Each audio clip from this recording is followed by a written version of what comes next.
¿Cómo estáis? Hoy os traigo la historia de Christopher McCandless o Alexander Sappertrank, que era su seudónimo, y que fue un chico de Estados Unidos que murió a los 24 años de edad, seguramente después de haber tomado una mala decisión. Esta es su historia. Christopher nació en 1968 y creció a las afueras de Virginia, en Estados Unidos, en el seno de una familia de clase media alta, acomodada. Su padre trabajaba en la NASA y su madre era la secretaria de su padre en una consultora que fundaron un poco más adelante. Creció fuertemente marcado por las discusiones entre sus padres y el descubrimiento de que su padre tenía otra familia paralela, había tenido más hijos con otra mujer con la que aún se encontraba casado. Las discusiones eran, como digo, comunes y muchas veces incluso presionaban a los hijos que eran pequeños. Christopher tenía una hermana y, como digo, les presionaban para decidir con quién de los dos quedarse. Cuando creció fue a la universidad y se licenció en Historia y Antropología. Además destacó en los deportes, siendo el capitán del equipo de carreras de atletismo. Incluso llegó a ver en el deporte una manera de espiritualidad y de conocerse a sí mismo. Una vez terminada la carrera, él ya tenía pensamientos de soledad, de contemplación y de descubrirse a sí mismo a través de estas vías. Por tanto, donó los $24.000 que le quedaban en su fondo universitario una vez que se licenció. Rechazó un título que ganó por sus estudios, ya que para él decía que los títulos no eran importantes, y se dio a caminar por Estados Unidos. Estuvo 2 años a la deriva, sin casi recursos ni preparación, cosa de la que él presumía. Recorrió todo el país trabajando en lugares de comida rápida, en trabajos esporádicos, y ya os digo que prácticamente sin ningún recurso, nada más que lo que iba generando a lo largo de su viaje. Tampoco quería llevar preparación alguna, ni mapas, ni haber estudiado el terreno por el que iba a pasar previamente.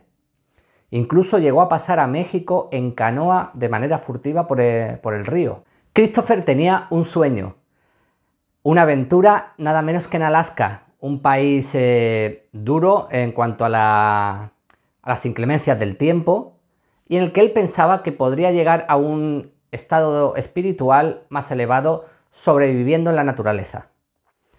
En 1992, Jim Gallien fue la última persona que lo vio con vida.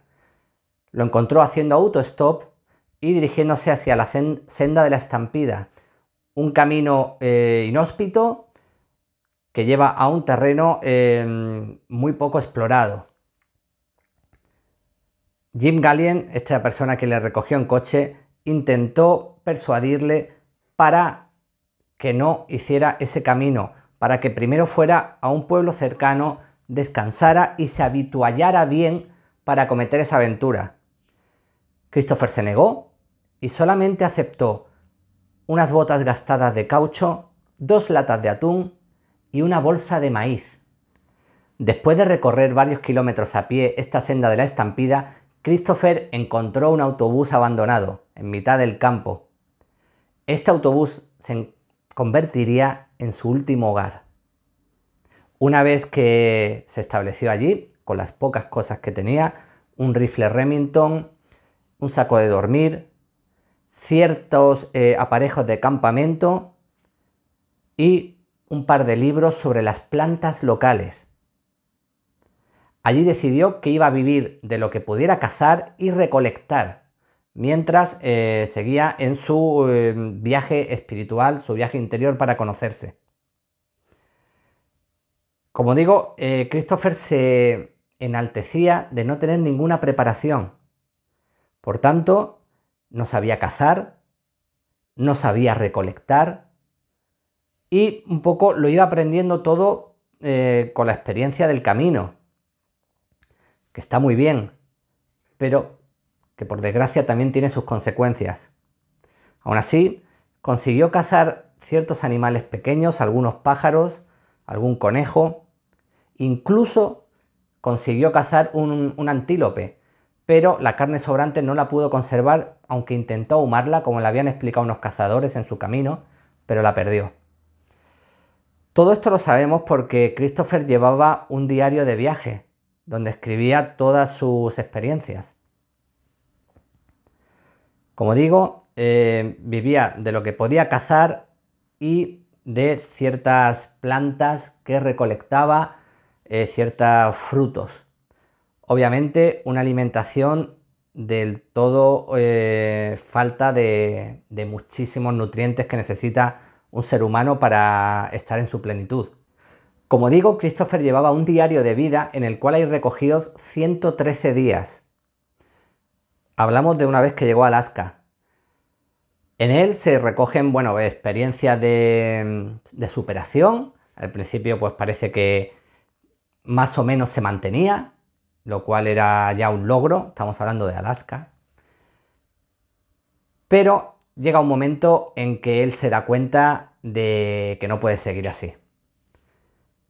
Intenta emprender un camino de vuelta, pero por donde ha llegado a ese lugar, que era a través del cauce de un río, este ahora está tan desbordado que es imposible cruzarlo. En septiembre de 1992, dos excursionistas encontraron esta carta dentro del autobús abandonado. Paso a leerla. SOS. Necesito que me ayuden. Estoy herido, moribundo y demasiado débil para salir de aquí a pie. Estoy completamente solo. No es una broma. Por Dios, le pido que se quede aquí para salvarme. He salido a recoger bayas y volveré esta noche. Gracias. Chris McCandless. ¿Agosto? El interrogante.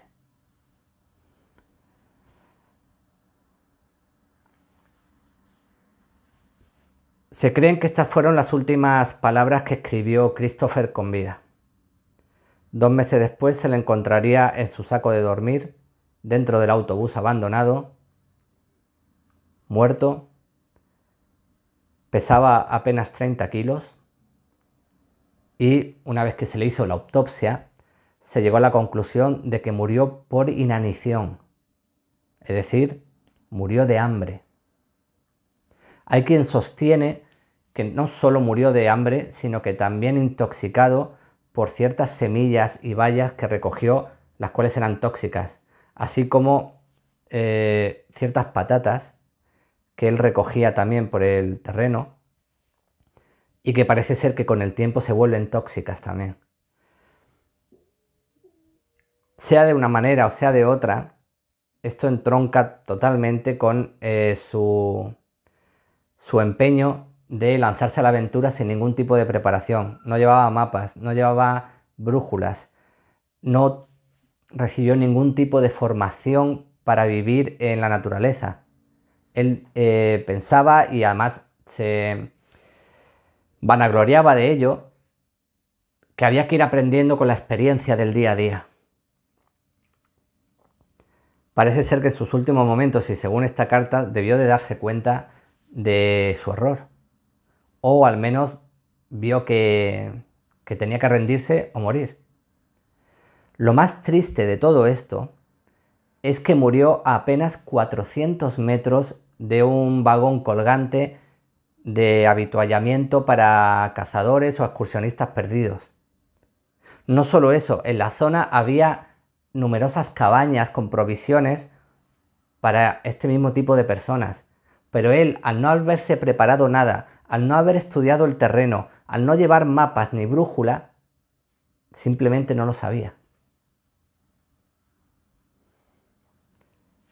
Y así murió Christopher con 24 años de edad, pesando apenas 30 kilos, murió de hambre, de inanición y bueno, creo que dando una enseñanza a todo aquel que sueña, sobre todo en la juventud, ¿verdad? Cuando nos creemos que este vigor que tenemos dentro nos va a ser capaces de... Vamos a ser capaces de poder con todo. Y que al final creemos que nos vamos a comer el mundo, pero el mundo siempre te come a ti, porque es más grande. Y lleva aquí mucho más tiempo que nosotros. Dicen que el 80% del éxito es la preparación. Y puede ser totalmente cierto. ¿Quieres aventurarte a hacer algo así? ¿A hacer el viaje de tu vida? Muy bien, yo no soy nadie para discutirlo, pero solo te pido que te prepares. Que estudies un poco, que tengas un plan de ruta. Que tengas un plan B, por si las cosas no van bien. También hablamos del 68, no había móviles, no había, en fin. Pero de todas formas Christopher no los hubiese llevado consigo, porque justamente lo que él quería era vivir de una manera totalmente salvaje. Ya para colofón de la historia, Christopher se convirtió en una especie de mito. No tanto de mito, porque es totalmente real, pero sí de algo que la juventud empezó a hablar entre ellos y se hicieron muchas excursiones para llegar a aquel autobús abandonado. ¿Qué pasó? Al final, como digo, es un terreno muy inhóspito, muy salvaje. Murieron 2 excursionistas. Hubo que rescatar a lo largo de un tiempo hasta a 12 personas. Y tal fue la situación que al final, con unos helicópteros, el gobierno decidió coger ese autobús abandonado y llevárselo. Porque estaba creando tantos problemas. El guardabosques de la zona hizo unas declaraciones diciendo: no saben la de problemas que me ha creado la historia de Christopher McCandless. Todos los días hay que ir a rescatar a alguien. Y estamos hablando, dicho por el mismo guardabosques, de una zona en la que rescatar a alguien hay un bajo porcentaje de éxito. Así que bueno, sabéis que me gusta la historia y sabéis que me gusta sobre todo encontrar enseñanzas y significados en la misma. Sacar vuestras propias conclusiones. Si queréis saber más de esta persona, hay un libro, Into the Wild, y una película cuyo director es nada menos que Sean Penn, creo que se llama igual, Into the Wild, donde se recoge la historia de Christopher McCandless o Alexander Supertramp, como a él le gustaba llamarse. Espero que os haya gustado este relato y muy pronto nos vemos en otro vídeo. ¡Un abrazo!